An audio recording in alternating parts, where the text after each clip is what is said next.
Hello everyone, and welcome to the Stalwart Initiative. I'm Kyle, and today we're going to be looking at our first look at the Unearthed Arcana 2020 subclasses Part 3. And this is 3 new subclasses that are in playtest from Wizards of the Coast. So probably coming up in a source book full of subclasses later this year. And I'm pretty excited to look over this first subclass because it's for the Artificer that was recently released with Eberron Rising from the Last War. So a new class, and now we have a new subclass in testing for that. So that's what we're going to take a look at today.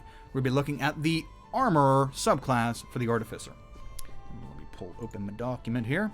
Okay, so this is pretty cool. This is like Iron Man essentially for the Artificer. Some people were talking about this maybe being an option eventually, and here we're already in playtest for it. Yay. So let's take a look at the Armorer. So an Artificer who specializes as an Armorer modifies armor to function almost like a second skin. The armor is enhanced to hone the Artificer's magic, unleash potent attacks, and generate a formidable defense. The Artificer bonds with this armor, becoming one with it, and even as they experiment with it and refine its magical capabilities. So our first feature when we take this subclass at level 3 is Tools of the Trade. At level 3, you gain proficiency with heavy armor, which makes sense, kind of neat for your power armor, and you also gain proficiency with smith's tools. If you already have this tool proficiency, you gain proficiency with one other type of artisan's tools of your choice. This is great, all pretty much necessary things here. One thing to note is that I really enjoy this. I don't know if you guys remember at the beginning of 5e's release, where a lot of things, if it overlapped, if you already had proficiency in something, and something else gave you proficiency in that, it really didn't tell you that you could replace it. So now that the Wizards is putting these notes in, like, hey, if you already have this, you can pick something else. That's great. I mean, I was already doing it as a DM because I don't want the characters to waste a proficiency. Just have them pick something else applicable, or you give them a list. Up to you. Also at level 3, the next feature is Armor Spells. So a spell list for you, and as well as the other Artificers. And let's take a look at this spell list. So at 3rd level, as a 3rd level Artificer, you gain Magic Missile and Shield. Solid early spells. At 5th level, you gain Mirror Image and Shatter. At 9th level, you gain Hypnotic Pattern, Lightning Bolt. At 13th level, you gain Fire Shield and Greater Invisibility. And at 17th level, you gain Pass Wall and Wall of Force. I think it's a very, very good spell list, especially if you're going to be wearing heavy armor.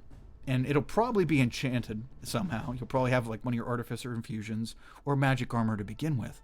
And casting Shield on top of that, giving yourself 5 AC when you're going to get struck. Oh, just super tank. Super tank. So let's look at the main 3rd level feature, your Power Armor. Your metallurgical pursuits have led you to making armor a conduit for your Artificer magic. As an action, you can turn a suit of heavy armor you're wearing into power armor, provided you have smith's tools in hand. You gain the following benefits while wearing the power armor. If the armor normally has a strength requirement, the power armor lacks this requirement for you. You can use the power armor as a spellcasting focus for your Artificer spells, and the power armor attaches to you and can't be removed against your will. It also expands to cover your entire body, and it replaces any missing limbs functioning identically to a body part it is replacing. The armor continues to be power armor until you doff it, you don another suit of armor, or you die. So this is pretty cool. So not only do you not have to have a high enough strength to wear this, to wear heavy armor, you also, it doesn't require, you don't require that for this. So you could be a halfling and wear this power armor and not be not be affected by it. Also, you can use it as a spell casting focus, and considering the last feature says that it can't be removed from you, which means nobody can take your focus from you. Pretty cool. Expands to cover your entire body, replaces limbs, so there is Artificer Infusions already in the Artificer class. that help you, that can give you like prosthetic limbs. You don't have to worry about that because when you put this armor on, it replaces it for you. Very cool, very cool. So at third level, your last third level feature is that you get to choose which model of power armor. And not only that, you can do it pretty frequently. So let's check that out. This is armor model, and you can customize your power armor. When you do so, choose one of the following armor models, a Guardian or Infiltrator. The model you choose gives you special benefits while you wear it. Each model includes a special weapon. When you attack with that weapon, you can use your intelligence modifier instead of strength or dexterity for the attack and damage rolls. You can change your power armor's model whenever you finish a short or long rest, and provided you have smith's tools in hand. So the first model is the Guardian. You design your armor to be in the front line of conflict. It has the following features. So you gain Thunder Gauntlets. Your armored fists each count as a simple melee weapon, and each deals 1d8 thunder damage on a hit. A creature hit by the gauntlet has disadvantage on attack rolls against targets other than you until the start of your next turn, as the armor magically emits a distracting pulse when the creature attacks someone. So already, it's given that compel duel kind of style. You hit someone and they're going to have a hard time hitting anyone else but you. So very cool. You're super tank. You're on the front line. You have your shield spell in case they do manage to roll pretty high with your heavy armor. Ugh, you're doing well. So you're up in their face and you're making them attack you, or at least if they don't attack you, they're gonna have a hard time dealing with the rest of your party.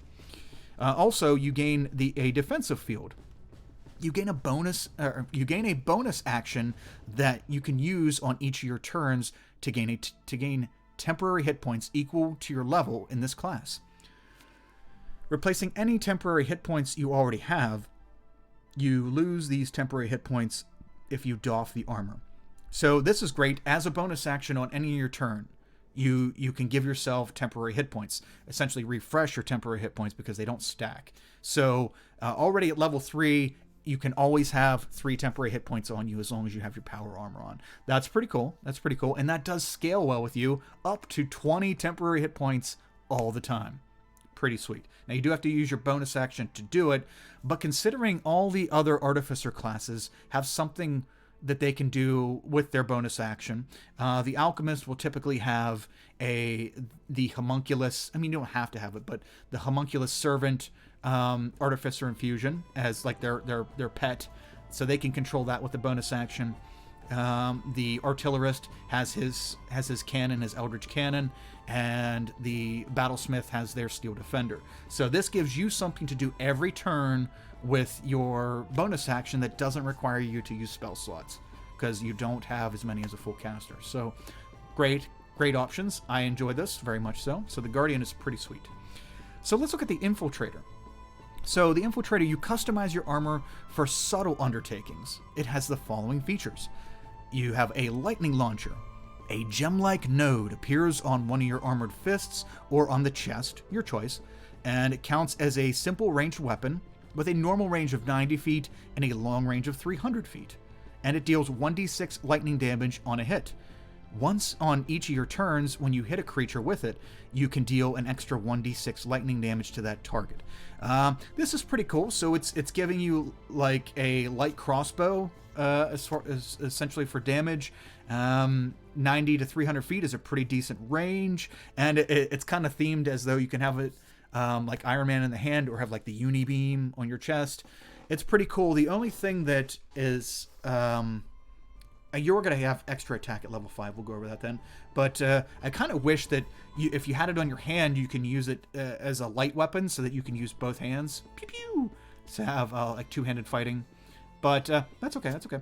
So also, as another feature with your Infiltrator option, you have powered steps, which gives, while you have the Infiltrator on, you have 5 feet of extra movement, which is cool. And then second skin. I really like this. So the armor's weight is negligible, and it becomes form-fitting and wearable under clothing. If the armor normally imposes disadvantage on your stealth checks, the power armor doesn't. So this is awesome. It allows you to wear your power armor underneath your clothing so that no one would know you're actually wearing it. Pretty sweet. I like it. Infiltrator. That's cool. I like that. So, essential to this, if you're on the front lines, you're going to need some extra attacks. So your next feature, at 5th level, you get extra attack. And you can attack twice rather than once whenever you take the attack action on your turn. So, pretty sweet, pretty sweet. You're going to need that second attack because you're not really dishing out a whole lot of damage with this subclass, but you are tanky AF. So let's look at our next feature. At 9th level, you get armor modifications. You learn how to use your Artificer Infusions to especially modify the armor enhanced by your power armor feature. That armor now counts as separate items for the purposes of your infused items feature. So the armor, the chest piece counts as like your armor, and you get boots, bracers, and a weapon. Each of those items can bear one of your infusions. In addition, the maximum number of items that you can infuse at once increases by 2. But those extra items must be part of your power armor. This is essential, and I'm so glad they added this. So you get 2 extra infusions, but they have to be part of the power armor, which makes sense because that's what this subclass is geared around anyway. But that's awesome. So at 9th level, you have 3 infusions. You can infuse 3 items, basically making 3 magical items. This allows you to bump that up to 5 out of the 6 that you know, but 2 of them must be on your armor. That's pretty sweet. I think it is a great compromise and will boost your effectiveness with this subclass. So at 15th level, you get Perfected Armor. Your power armor gains additional benefits based on its model, as shown below. And I didn't really draw much attention to it when we went over the models, but the fact that you can switch models on a short or long rest is pretty sweet. So the versatility of knowing, okay, I need to go into tank mode, or I need to be subtle. So normally you can walk around with the Infiltrator armor, and if you know you're going to be going into combat, switch it over to the Guardian armor. So no one would know the wiser if you're wearing Infiltrator. And yeah, when you need to be Mr. Tank, you can be Mr. Tank. Hulkbuster armor. Okay, so Perfected Armor. The Guardian benefits are tinkering with your armor's energy system leads you to discover a powerful pulling force. When a creature you can see ends its turn within 30 feet of you, you can use your reaction to force the creature to succeed on a strength saving throw against your spell save DC, or be pulled up to 30 feet toward you to an unoccupied space. If you pull the target to, it should be to a space, to a space within 5 feet of you, you can make a melee weapon attack against it as part of this action. You can use this reaction a number of times equal to your intelligence modifier. You regain all expended uses of it when you finish a long rest. So at 15th level, hopefully you have at least a 3 to 5 intelligence modifier, so you can do this 3 to 5 times per long rest, and that's pretty cool. Though the one thing I would note is that this doesn't give a size restriction. I would probably put a size restriction on this, like large or smaller creature, or at least huge or smaller creature, because your power armor pulling a gargantuan creatures the size of buildings seems a little far-fetched, but hey, rules is written, it doesn't give you a size restriction. So I like that. And the fact that it's you can pull them 30 feet, up to 30 feet toward you, which you can kind of designate where you want them to be. So battlefield control, that's pretty nice, that can come in handy. So let's look at the Infiltrator benefits of this Perfected Armor feature. So for the Infiltrator, any creature that takes lightning damage from your lightning launcher glimmers with light until the start of your next turn. The glimmering creature sheds dim light in a 5-foot radius, and the next attack roll against it by a creature other than you has advantage. If that attack hits, it deals an extra 1d6 lightning damage. So this is essentially whenever you shoot somebody with your lightning launcher, it's giving you the effect like divine. Oh boy, now I forget. Let me pull up my. Oh no, I'm gonna make the video long now. Oh, what is that? The cleric spell. Level 1 spell. It's escaping my. I can't believe it. I use this all the time, and I can't believe I don't remember the name. Guiding bolt. I'm sure it's guiding bolt. I didn't even see it yet. But guiding bolt, cleric. Show me. I'm gonna make sure. Guiding bolt. Yes, guiding bolt. Wow. Sorry about that. So guiding bolt. It gives you the guiding bolt function. So whenever you hit somebody with one of your attacks, then the next person to try to attack them other than you gains advantage. And since you have 2 attacks at 15th level, you can do that to 2 separate creatures on the same turn. Pretty sweet. So that is the subclass features. Also added in here are new Artificer Infusions. So let's take a look at these new infusions added, and it doesn't restrict any of these to the armorer, but a couple of them are pretty much geared towards the armor. But there are some that will work well with other Artificer subclasses, and I may have to ask my DM for our Derek for our in our upcoming Eberron campaign if I can use that for my Artificer. So the first one is Armor of Magical Strength. The prerequisites for this are you have to be a 10th level Artificer, and you have to put it on a suit of armor, and this requires attunement. So while wearing this armor, a creature can use its intelligence modifier in place of its strength modifier when making strength checks and strength saving throws. And it also has the armor has 4 charges. As a reaction, when you would be knocked prone, the wearer can expend 1 charge to not be knocked prone. The armor regains 1d4 charges daily at dawn. So this is pretty cool in that you can, this is basically for the armor. You can use your power armor to lift up heavy stuff and stuff because it's based on your intelligence instead of strength, which you might be dumping that stat. So very nice. Also, getting up from being prone is really good. That'll save you from having melee attacks at advantage towards you, and also from having to spend half your next turn's movement to get up. Pretty cool. So the next infusion is Armor of Tools. As an action, a creature wearing this infused armor can... Oh yeah, by the way, the prerequisite for this is you have to put it on a suit of armor.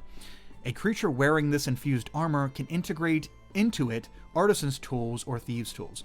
The tools remain integrated in the armor for 8 hours, or until the wearer removes the tools as an action.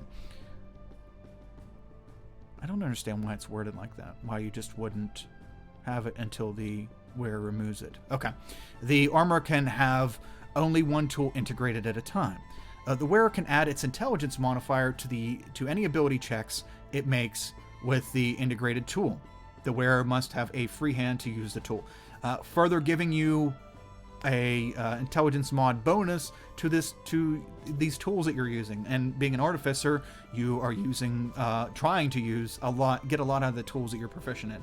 So this is nice. Further boosting that, I would definitely consider using this on a set of armor, and it doesn't have to be power armor. It can be any armor that your Artificer's wearing. Pretty cool. So the next infusion is Helm of Awareness. Prerequisites are a 10th level Artificer and a helmet, using a helmet as an item, and this requires attunement. So while wearing this helmet, a creature has advantage on initiative rolls. In addition, the wearer can't be surprised, provided it isn't incapacitated. So the fact that it has you have advantage on initiative rolls would be pretty sweet, especially as the armor. If you're using especially if you're using the Guardian armor and you're charging into combat, you want to be able to get up in their face as quickly as possible.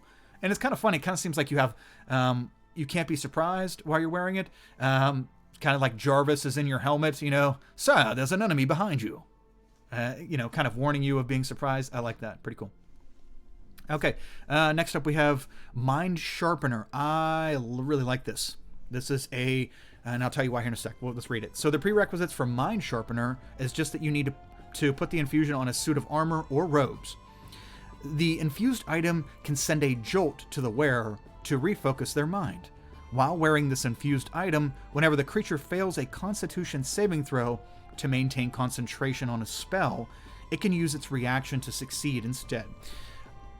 Might not seem that powerful, but if you give this item, if you put this infusion on a wizard's robes or sorcerer's clothing or whatever, put it on someone who doesn't normally wear armor, or someone who does wear armor that's making a lot of con saves to maintain concentration on powerful spells, this can make them automatically pass it. So good. And for yourself, what if you're playing a normal class and you take you're dipping 2 levels into Artificer. So now you get Infusions. This could be one of your Infusions. And what if your Artificer is an intelligence class. So let's say you're the wizard and you start off as 2 levels of Artificer and you go to wizard. This would be great. You put this on your robes and your concentration spells automatically stay up. Now you do use your reaction, I believe, right? Use their reaction, yes. So you can only do it once per round. But hey, if that's keeping your high level concentration spell up, that's awesome. So we do have one more infusion here. We have the spell Refueling ring, and the prerequisites are must be a 6th level Artificer, and you need to put it on a ring, and this requires attunement. While wearing this ring, the creature can recover 1 expended spell slot as an action. The maximum level of the recovered spell is equal to the number of magic items the wearer is currently attuned to. Once used, the ring can't be used again until the next dawn. Cool, it gives you an extra spell slot, and that will recovered spell equal to the number of magic items. Okay, and that will scale on how many items you have infused. So pretty nice, pretty nice. That can be used by any Artificer as well. Very nice. So overall, this is already starting to look great. I enjoy the armor. I don't know if it's I haven't seen it in play yet, but I don't know. It's definitely not my favorite Artificer, but it's bouncing in the middle there somewhere.